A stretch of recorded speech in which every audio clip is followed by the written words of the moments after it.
ഇന്നൊരു lunch preparation video ആണ് കേട്ടോ. മോളെ പ്ലേ ക്ലാസ്സിൽ കൊണ്ടാക്കി വരുന്ന സമയത്ത് അതിനടുത്ത് തന്നെ പലതരത്തിലുള്ള ചീരകൾ കിട്ടുന്ന ഒരു ഷോപ്പുണ്ട്.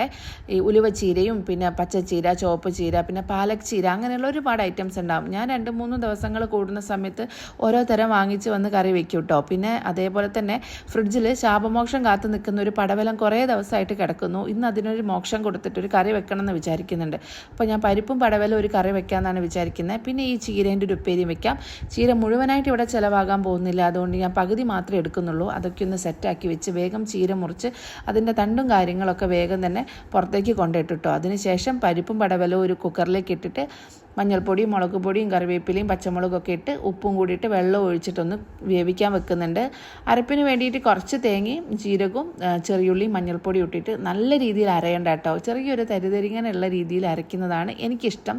നല്ല ടേസ്റ്റുമാണ്. പിന്നെ ഫിഷ് ഞാൻ മാരിനേഷനൊക്കെ കഴിഞ്ഞ് രാവിലെ തന്നെ ഫ്രിഡ്ജിൻ്റെ ഉള്ളിലേക്ക് എടുത്ത് വെച്ചിട്ടുണ്ടായിരുന്നു. അത് ഞാനൊന്ന് പുറത്തേക്ക് എടുത്ത് വെക്കട്ടെ.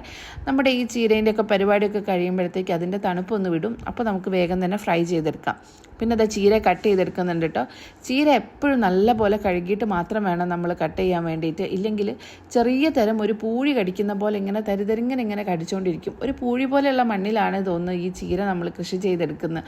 അതുകൊണ്ട് തന്നെ നല്ല രീതിയിൽ കഴുകിയിട്ടില്ലെങ്കിൽ കുക്ക് ചെയ്ത് കഴിഞ്ഞാൽ എന്തായാലും ആ പൂഴി കടിക്കുന്ന പോലെ തോന്നും. പിന്നെ ആ ഉപ്പേരി ഒന്നിനും പറ്റില്ല. അതുകൊണ്ട് ഞാൻ എപ്പോഴും ഭയങ്കര കോൺഷ്യസ് ആയിട്ട് നല്ലപോലെ കഴുകും കേട്ടോ. അതിനുശേഷം അതാ നമ്മുടെ കറിയിലേക്കൊരു വറവും കൂടി ഇട്ട് സെറ്റാക്കിയിട്ടുണ്ട്. പിന്നെ ഒരു പാൻ വെച്ച് ചീരേൻ്റെ ഉപ്പേരിയും കൂടി ഇടുന്നുണ്ട് കേട്ടോ. ഈ ചുവപ്പ് ചീരേൻ്റെ ഉപ്പേരി എനിക്ക് ഭയങ്കര ഇഷ്ടമാണ്. ഞാൻ പണ്ട് സ്കൂളിൽ പോയിരുന്ന സമയത്ത് ഈ പൊന്നിയരിയുടെ ചോറും ഈ ചുവപ്പ് ചീരേൻ്റെ ഉപ്പേരി എനിക്ക് അധികം ഉണ്ടാവാറുണ്ടായിരുന്നു.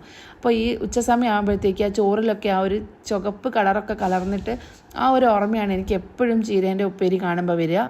ഈ ഉപ്പേരിയിലേക്ക് ഞാൻ കുറച്ച് തേങ്ങയും കാന്താരി മുളകും ചെറിയുള്ളിയൊക്കെ കൂടി ഒന്ന് ഒതുക്കിയിട്ടാണ് കേട്ടോ എടുത്തിരിക്കുന്നത്. നല്ല ടേസ്റ്റി ഉപ്പേരിയാണ്. നമുക്ക് വേഗം മീനും കൂടി ഒന്ന് ഫ്രൈ ചെയ്തെടുക്കണം. മീനില്ലെങ്കിൽ നമ്മുടെ മൂക്ക് ചോറ് ഇറങ്ങുകയില്ല കേട്ടോ. അതുകൊണ്ട് ഞാൻ എപ്പോഴും മീൻ 1-2 എണ്ണം ഫ്രൈ ചെയ്തെടുക്കും. അതും കൂടെ സെറ്റാക്കിയാൽ എനിക്ക് കുറച്ചധികം ഇന്ന് എഡിറ്റ് ചെയ്യാനും വോയിസ് ഓവർ കൊടുക്കാനും ഒക്കെ ഉണ്ട് കേട്ടോ. ആ ഒരു പരിപാടികൾക്കൊക്കെ ഇരിക്കണം. അവളില്ലാത്ത സമയത്തും ജോലികളൊക്കെ നേരത്തെ കഴിയുന്ന സമയത്താണ് ഞാൻ എഡിറ്റിംഗ് പരിപാടിക്കൊക്കെ എടുക്കുക. കുക്കിംഗ് ഒക്കെ കഴിഞ്ഞതിന് ശേഷം ഞാൻ വേഗം പാത്രങ്ങളും കൂടി ഒന്ന് എല്ലാം മാറ്റി വെക്കുന്നുണ്ട് കേട്ടോ. അതും കൂടെ കഴിഞ്ഞ് കഴിഞ്ഞാൽ പിന്നെ കഴിക്കാൻ വേണ്ടി മാത്രം വന്നാൽ മതിയല്ലോ. അപ്പോൾ ഇന്നത്തെ വീഡിയോ ഇത്രയൊക്കെ ഉള്ളൂ. നിങ്ങൾക്ക് എൻ്റെ വീഡിയോസൊക്കെ ഇഷ്ടമാവുന്നുണ്ടെങ്കിൽ ചാനൽ സപ്പോർട്ട് ചെയ്യാൻ മറക്കരുത്. Thank you for watching. അടുത്ത വീഡിയോയിൽ കാണാം. ബൈ.